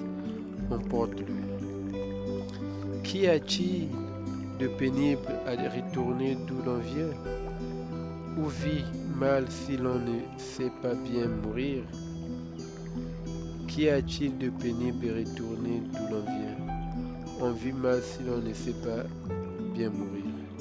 Il faut donc commencer par retirer à l'existence le prix qu'on lui accordait. Elle doit figurer au nombre des objets sans valeur. Les gladiateurs, dit Cicéron, nous déplaisent. S'ils cherchent par tous les moyens à garder la vie sauve, nous les applaudissons. S'ils la méprisent ostensiblement, nous sommes dans la même situation. Sache-le bien. Souvent nous mourons de notre peur de la mort. Tels sont les jeux que la fortune organise pour son propre plaisir.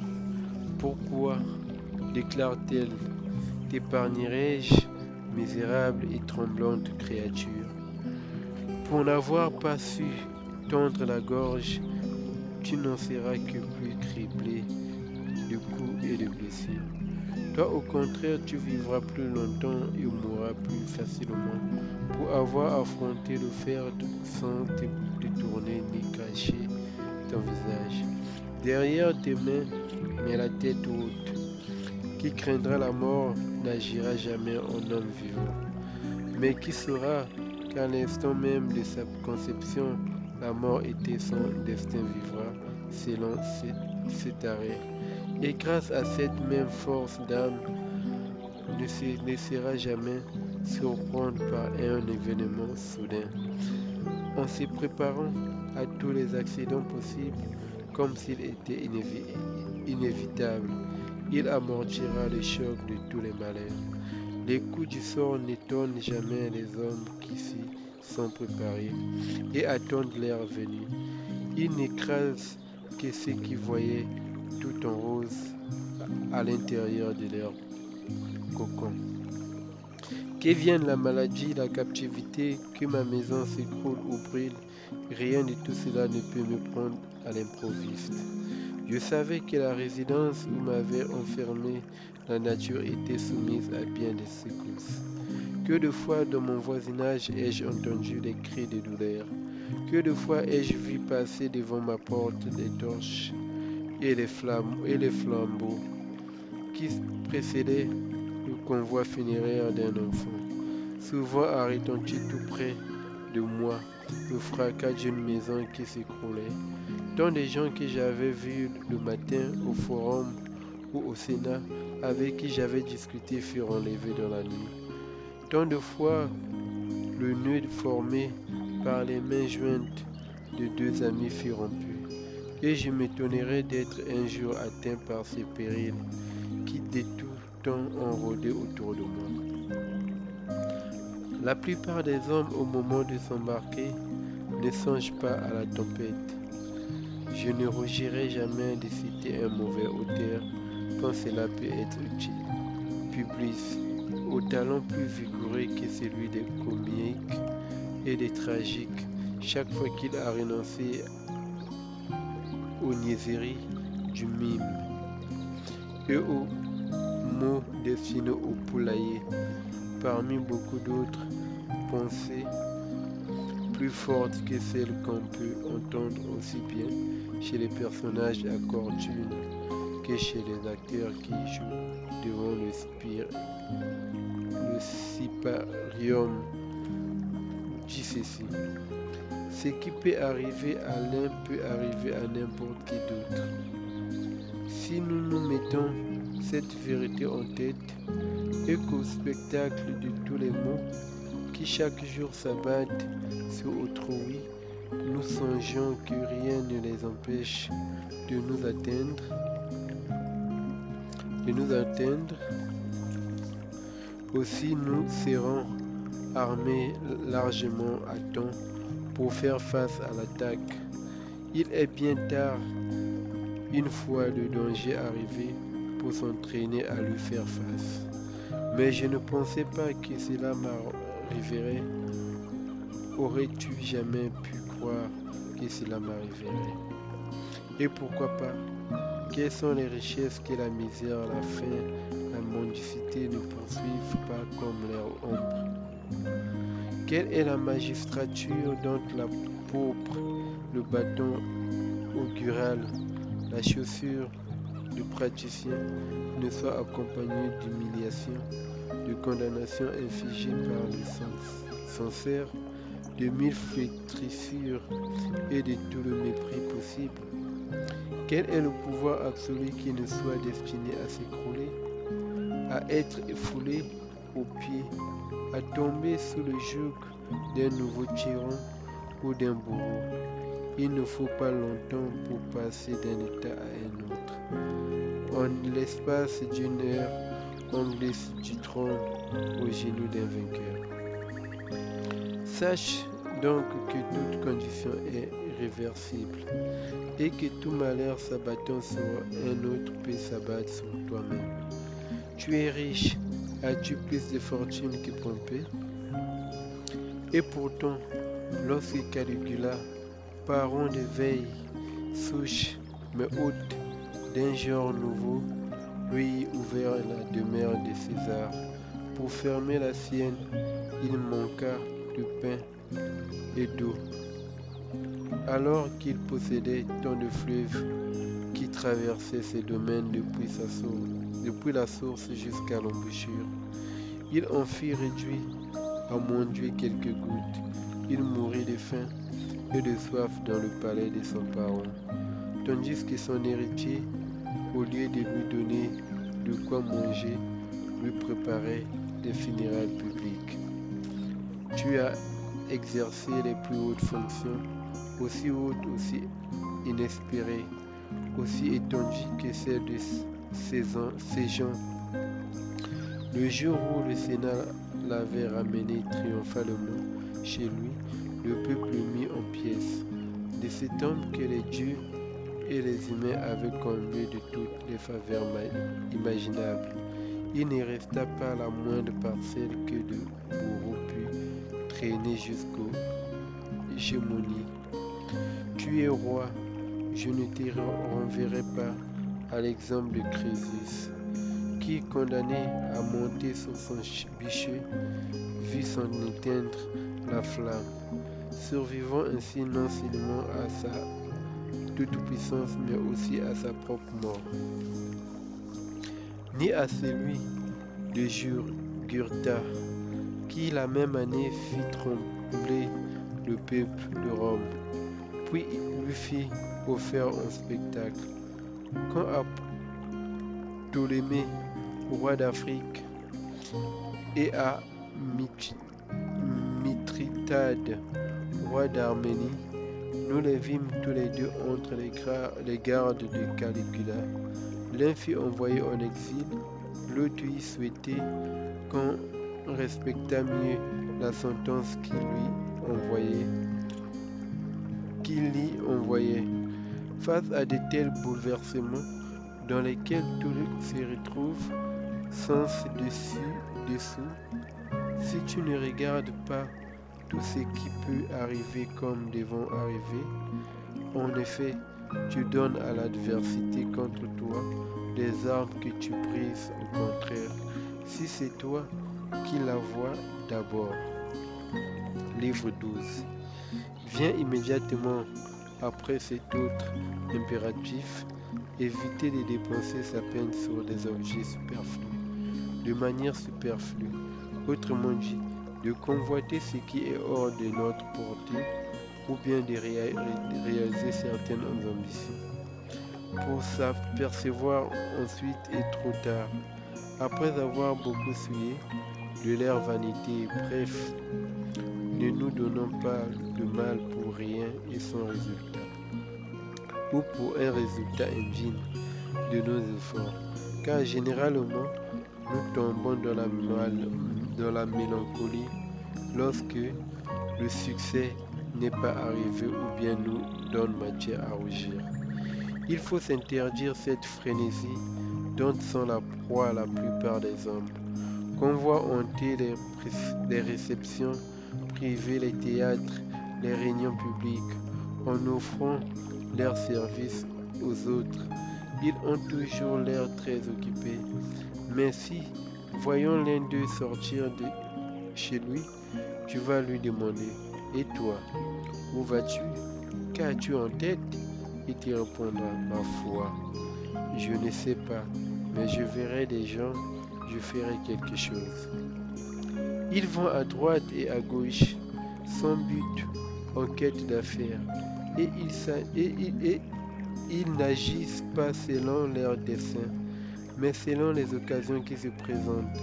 Par leurs courses absurdes et vaines, ils rappellent les fourmis qui grimpent jusqu'au sommet des arbres pour redescendre jusqu'à la base.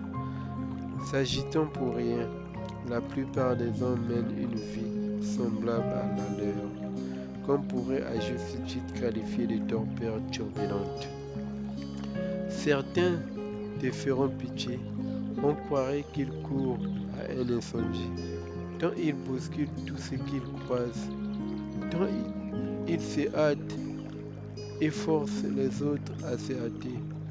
Et pourtant, s'ils courent ainsi, ce n'est que pour aller saluer un personnage qui ne les rendra pas leur salut, pour suivre le convoi funèbre d'un inconnu, pour assister à un procès d'un habitué de la chicane, ou aux noces d'une habituée du mariage, ou bien encore escorter une litière qu'ils iront parfois jusqu'à porter après cela lorsqu'ils rentrent chez eux, inutilement fourbis.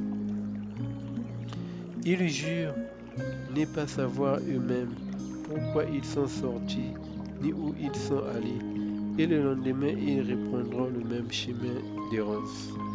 Il faut donc que tout effort ait un but précis, un objectif déterminé. Ce n'est pas l'activité qui fait courir les gens sans répit.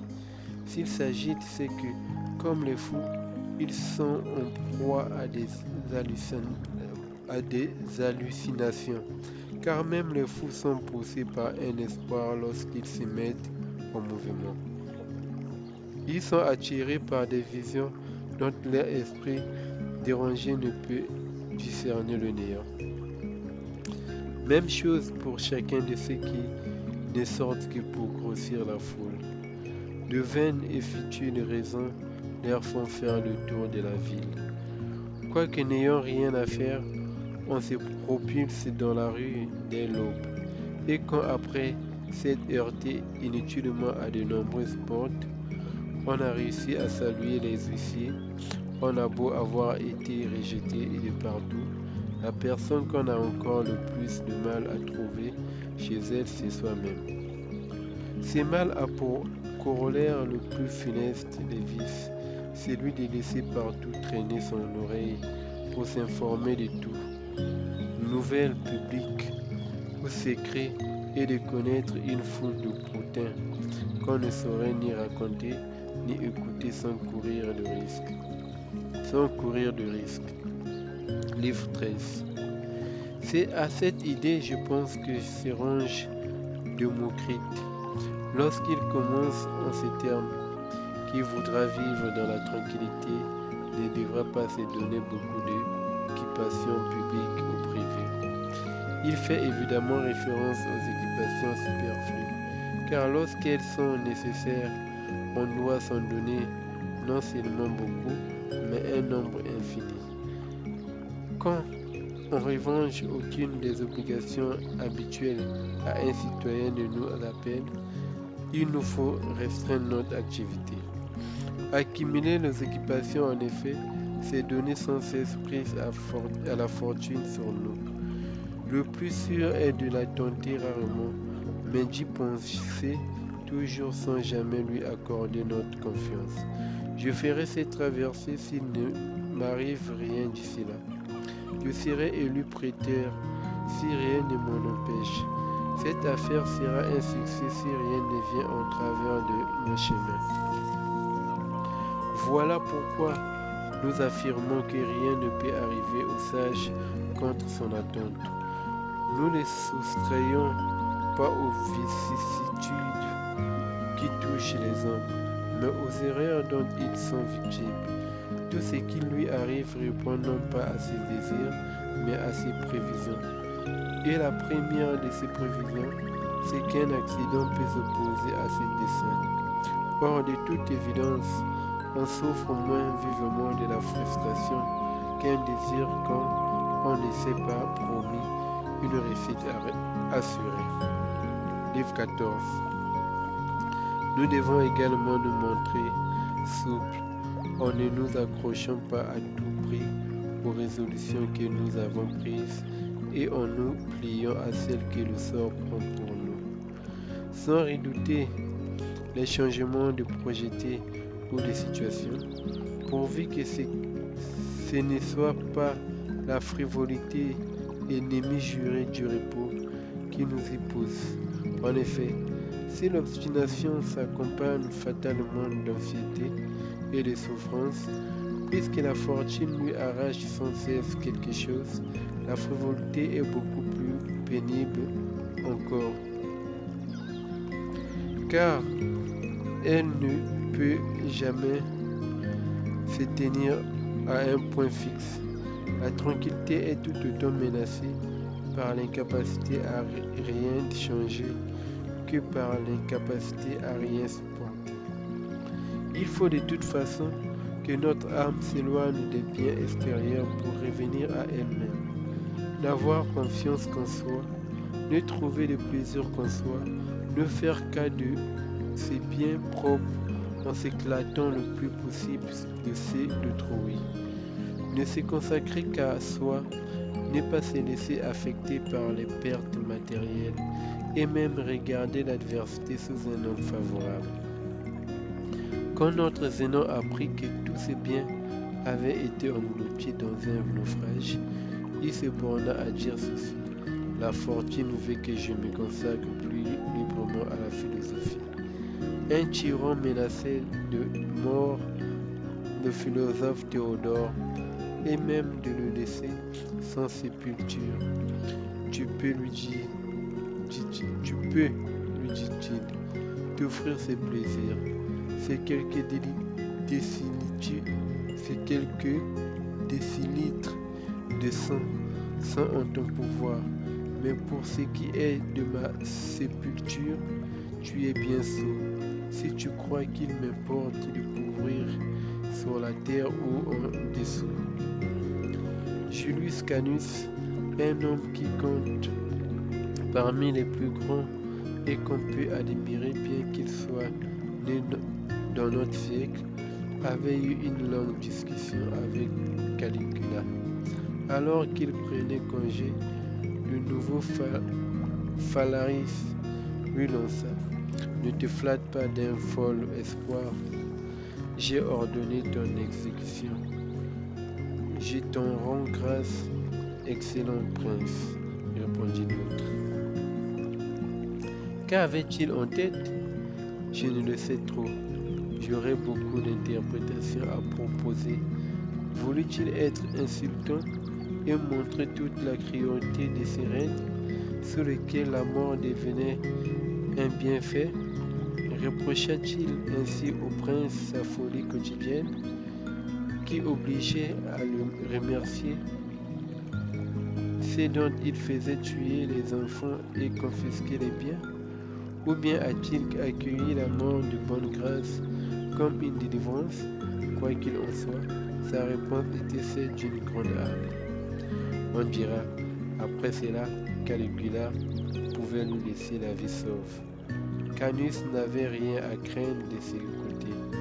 On savait que Caligula tenait parole quand il donnait des ordres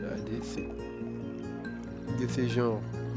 Voudras-tu croire que les 10 jours qui précédèrent son supplice, Canus les passa sans la moindre inquiétude? Le fait, les propos, les actes, la tranquillité de cet homme sont inimaginables.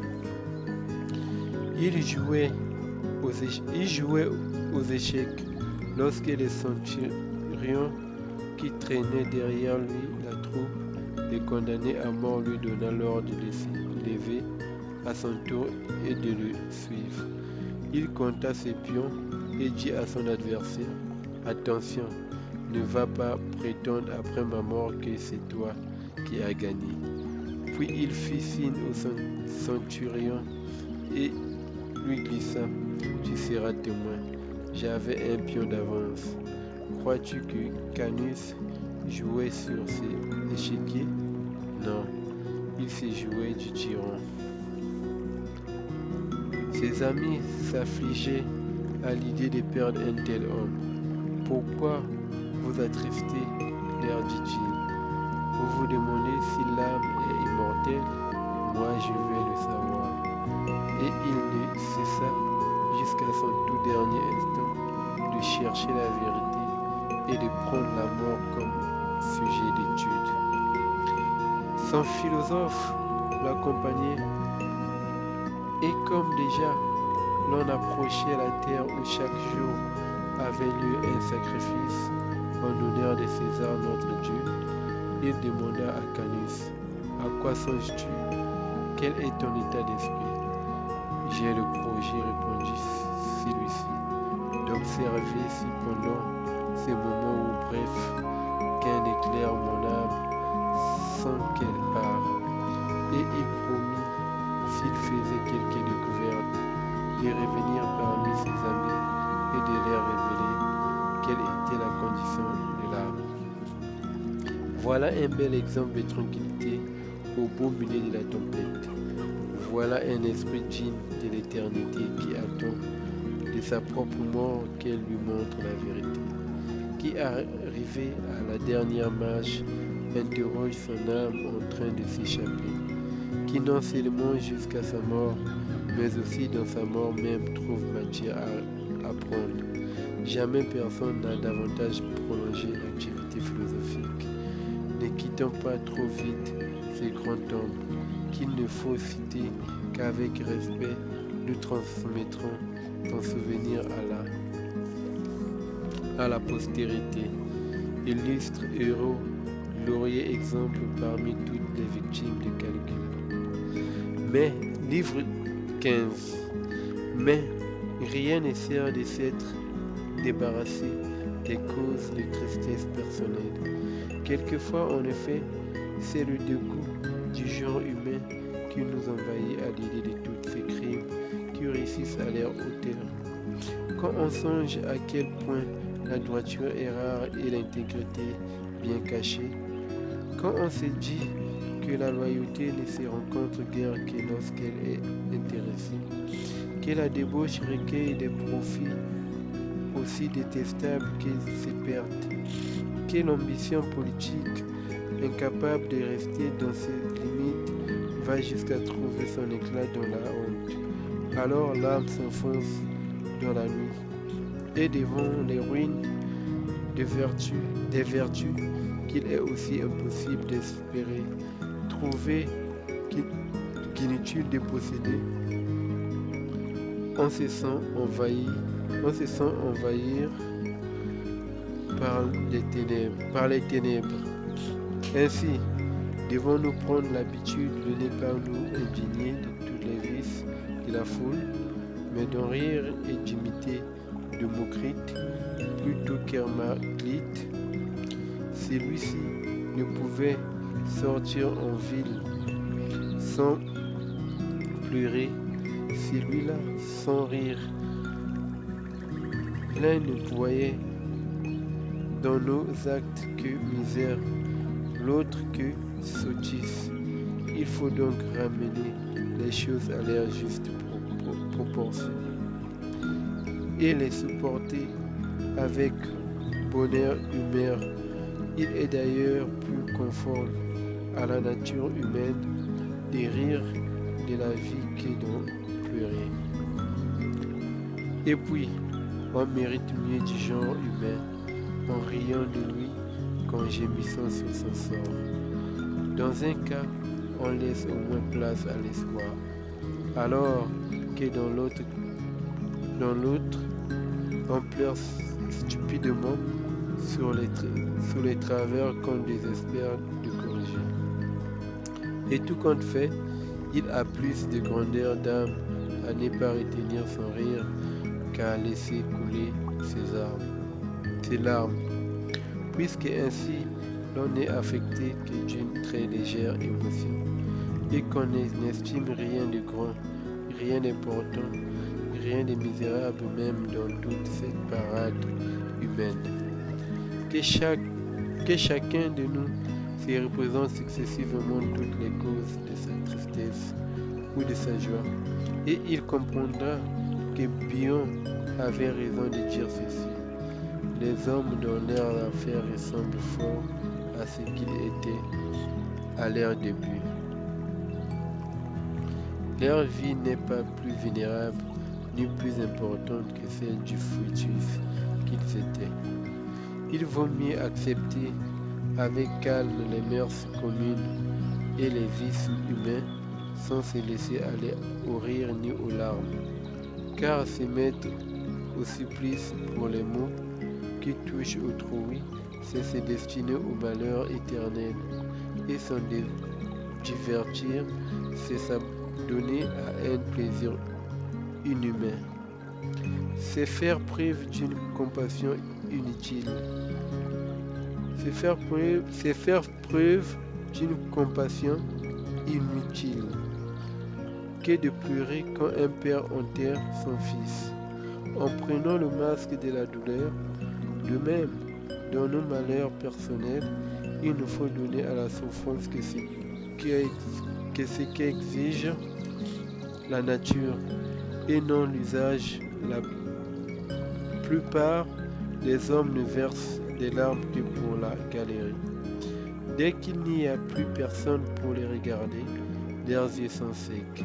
Ils jugeraient déshonorant de ne pas pleurer quand tout le monde le fait.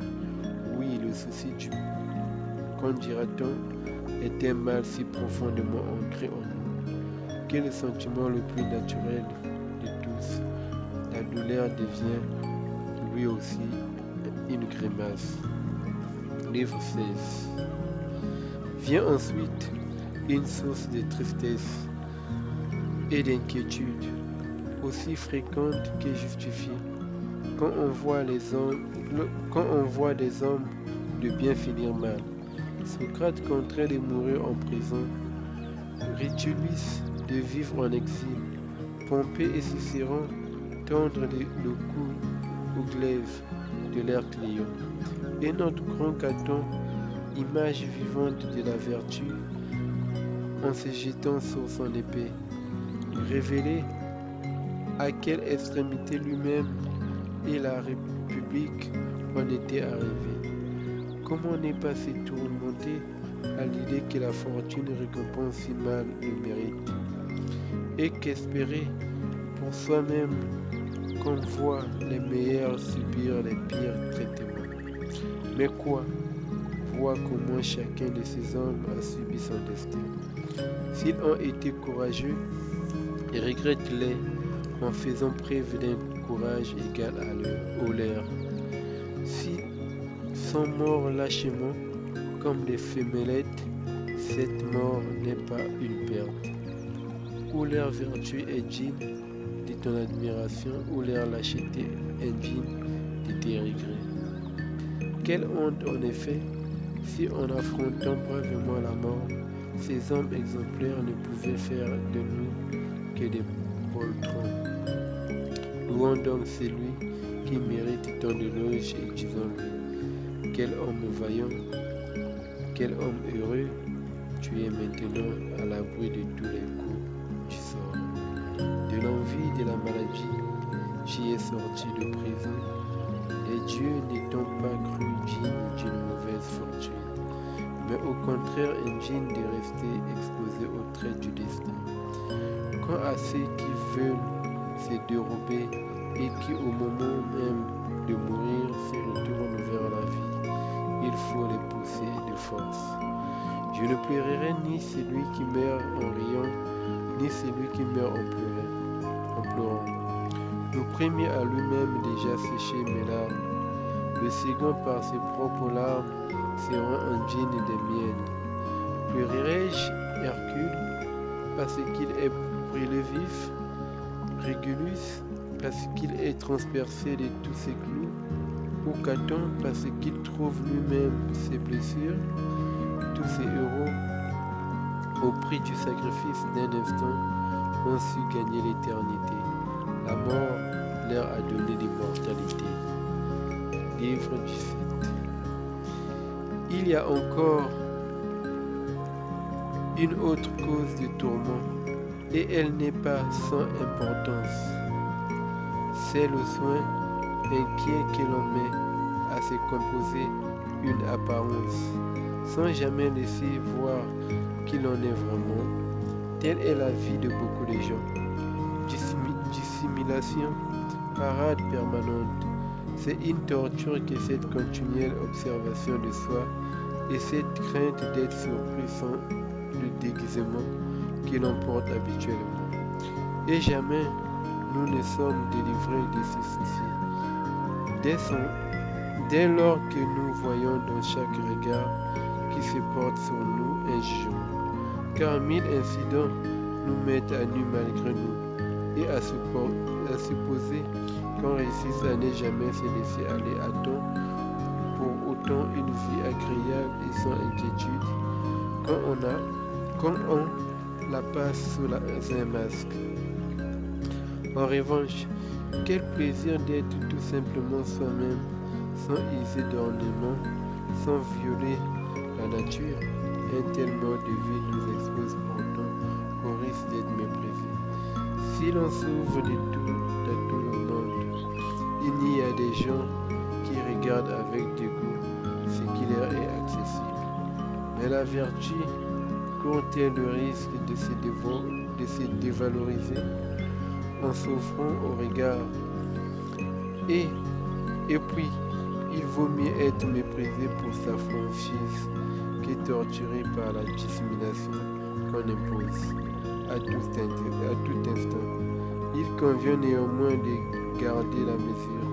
Il y a une grande différence entre la nature et le relâchement. Il faut aussi beaucoup se retirer en soi-même. La fréquentation de personnes trop différentes de nous trouble l'harmonie. La fréquentation de personnes trop différentes de nous trouble l'harmonie que nous avons acquise. Réveille nos passions et met à vif les faiblesses et les blessures encore mal cicatrisées de notre âme. On doit toutefois pratiquer un mélange en faisant alterner la solitude et la vie en société. La première nous fera désirer la fréquentation du monde, la seconde celle de notre propre personne, et l'une servira d'antidote à l'autre. L'horaire de la foule sera guéri par la solitude et le dégoût de la solitude par la foule. Il ne faut pas non plus maintenir son esprit dans une tension de tous les instants. Il convient aussi de s'accorder des moments de divertissement.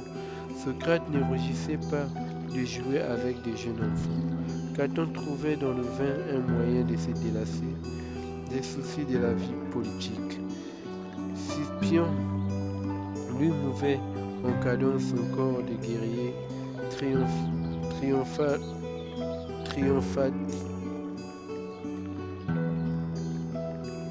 Scipion lui mouvait en cadence son corps de guerrier triomphateur, sans ses déhanchements lascifs qui sont à la mode aujourd'hui chez ceux qui même en marchant se dandinent de manière encore plus alonguie qu'une femme, mais à la façon de nos grands hommes d'autrefois. Et au jour de réjouissance et de fête, dansaient avec une virilité qui, même sous le regard de leurs ennemis, y mit leur dignité à l'abri de toute atteinte. Il faut savoir se détendre. Après le repos, on se relève plus fort et plus vif. Il n'est pas bon de forcer un sol fertile, car on l'épuisera bien vite en le faisant produire sans relâche. De même, à lui d'imposer un effort permanent, on brise l'esprit dans son élan. Il retrouvera ses forces avec un petit moment de détente et de répit. S'il travaille sans cesse, il sombre dans une sorte d'engourdissement et d'épuisement. Il n'y aurait pas chez l'homme un tel penchant pour le divertissement et le jeu s'il n'y trouvait un plaisir naturel. Mais l'air habile enlèverait à l'esprit tout son poids et toute sa vigueur. En effet, le sommeil est nécessaire lui aussi à la récréation de nos forces. Mais s'il se prolonge nuit et jour, c'est la mort. Il existe une grande différence entre la détente et le laisser-aller. Les législateurs ont institué des jours de fête pour que les hommes se réunissent à l'occasion des réjouissances publiques, pensant qu'il fallait trouver un juste équilibre entre le travail et le délassement. Il y eut des hommes très éclairés qui se fixaient chaque mois des jours de congé et d'autres qui partageaient chaque jour sans exception entre le loisir et les affaires. Ainsi, je me rappelle Cassinius Polion, le grand orateur, n'a jamais prolongé ses occupations au-delà des 4 heures de l'après-midi. Passé 7 heures, il ne lisait même pas une lettre pour éviter tout nouveau souci. Pendant les 2 heures qui suivaient, il se reposait des fatigues de tous les jours. Certains faisaient une pause au milieu de journée et remettaient à l'après-midi les tâches plus légères. Nos ancêtres interdisaient même que s'ouvrit une nouvelle délibération après 4 heures au Sénat. Quant aux soldats, ils se partagent les veilles et ceux qui reviennent d'expédition sont exempts de service de nuit. Il faut ménager notre esprit et lui donner de temps à autre un répit qui lui permette d'alimenter ses forces. Il faut aussi faire des promenades en pleine campagne, car l'air libre et l'oxygène raniment et exaltent l'âme. Parfois, un tour en voiture, un voyage, un dépaysement ou bien encore un bon repas plus arrosé que de coutume, la revigoreront. Parfois, même on peut pousser jusqu'à l'ivresse, non pour s'y noyer, mais pour s'y baigner. Elle nous lave en effet des soucis, chavire profondément notre âme et guérit la tristesse comme un certain nombre de maladies. L'inventaire du vin ne fut pas surnommé Libère, parce qu'il délie les langues, mais parce qu'il libère l'âme des soucis dont elle est l'esclave, la franchit, la vivifie et l'on hardit à s'élancer dans toutes sortes d'entreprises. Mais le vin, comme la liberté, n'est salutaire que si l'on en use avec modération. Selon et Arcélicias avait dit-on un penchant pour la boisson. Caton se vit reprocher d'être un ivrogne. On fera plus facilement de ses vices une vertu que de Caton un être ignoble. Il ne faut pas cependant s'y adonner trop souvent, pour ne pas sombrer dans de mauvaises habitudes, tout en sachant de temps en temps se laisser aller à des libres transports qui nous écartent pour quelques instants d'une austère sobriété. En effet, si nous en croyons le poète grec, il est doux quelquefois aussi de perdre la tête. Selon Platon, c'est en vain qu'on frappe aux portes des muses quand on est maître de soi. Et d'après Aristote, il n'y a pas de grand génie qui ne soit un peu fou. On ne peut prononcer de paroles qui atteignent des sommets inaccessibles aux autres qu'en étant hors de soi-même. C'est seulement dans le mépris des sentiments vulgaires et communs et dans l'élan d'une inspiration divine que l'âme fait entendre un chant dont la bouche humaine est normalement incapable. Elle ne saurait parvenir aux cimes inaccessibles tant qu'elle reste bien sage. Elle doit sortir de sa route habituelle, s'emballer, mordre son frère, emporter son cavalier pour le mener sur des pentes qu'il n'aurait de lui-même osé graver. Voilà, très cher Cyrenius, les moyens de préserver la tranquillité, de la retrouver, de résister à l'infiltration des vices. Sache cependant qu'aucun d'eux n'est assez puissant pour sauver un bien si fragile si nous n'entourons le sillon, si nous n'entourons de soins attentifs et permanents notre âme sujette aux chutes. C'était de la tranquillité de l'âme de Sénèque. Merci d'avoir suivi la lecture de la tranquillité de l'âme et je vous invite de vous abonner à la chaîne pour ne pas rater les prochaines lectures philosophiques. Merci et à très bientôt.